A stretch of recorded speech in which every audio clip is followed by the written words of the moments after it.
And now, for our next sacred cow, one of our favorite ones, live below your means. How many of you here do not like living below your means? No. That's no fun. It kills people's spirits. Now, why would you want to live below your means? But many people have to, unfortunately, because the Fed is printing so much money that taxes and inflation go up, which means people are forced to live below their means. So anybody have any comments on living below your means?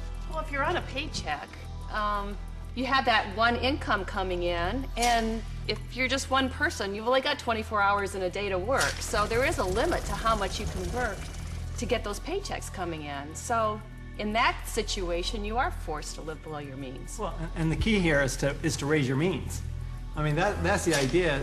It's not that we want to, be in terrible credit card debt or something like that. Instead, let's raise our means, and so that we can live the way we want to live instead of living at this poverty level. So why is it that whenever somebody looks at, some advisor looks at if you want to handle your finances, the first thing they look at is how do you cut expenses? What does a financial planner tell you? The first thing they ask you is, what do you need to live on when you retire?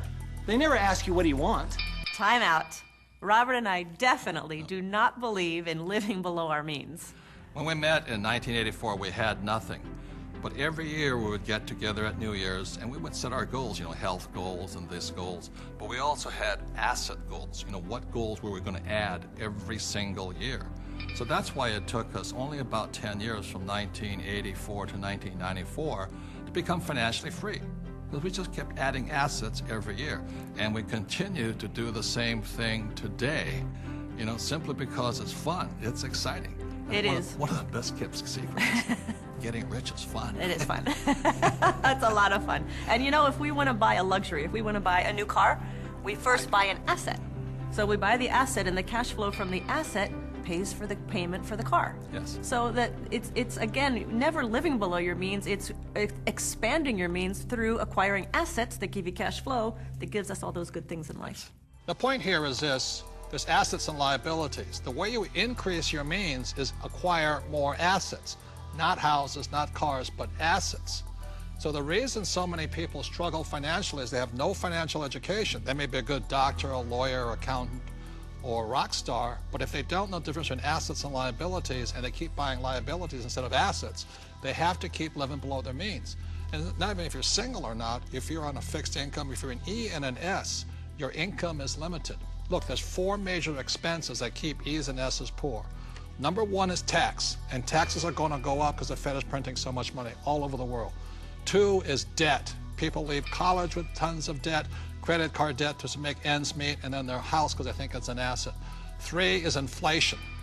Inflation goes up because as taxes go up and prices go up, then inflation goes up. And 4th is retirement.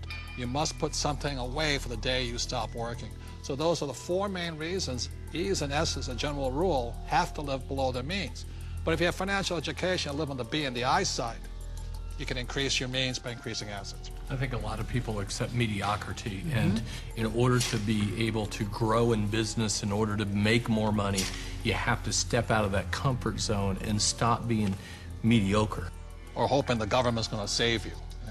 I think live below your means is one of the greatest spirit killers there is. There's a lot of people who like being poor. I'm not making it right or wrong, but that's definitely not what I like to do. And Kim and I definitely don't live below our means. No, I definitely do not like living below my means. I've done it when I was in college, and that's because that was exciting times and all. But I get inspired when I have to create. When I get put in a position where I need to create something new, not contract. I want to be bigger than I am, not less than I am. And I think people are being taught to be less than they are instead of inspiring people to be more than you are. Well, and that's the issue with the idea of a budget, right? A budget is all about cutting. It's all about slicing. It's all about being less than you are. Whereas if instead you were looking at something like a strategy, or you're looking at projections into the future, what can I do as opposed to what can't I do? To me, that's the big distinction. Well, and a lot of it comes from fear too. I think people are afraid of their futures. They're not sure where the futures are gonna lead them. So they think, well, I'll live below my means. I'll save. I won't allow myself to have this small luxury, that small luxury. And then, of course, they fall off the wagon. Well, the they worst go, thing is, and then they feel bad about it. yeah, So the it worst thing creates is they guilt. cut back on their expenses and they save money, right, Mike? That's the worst thing they could do. Right. Depreciating money.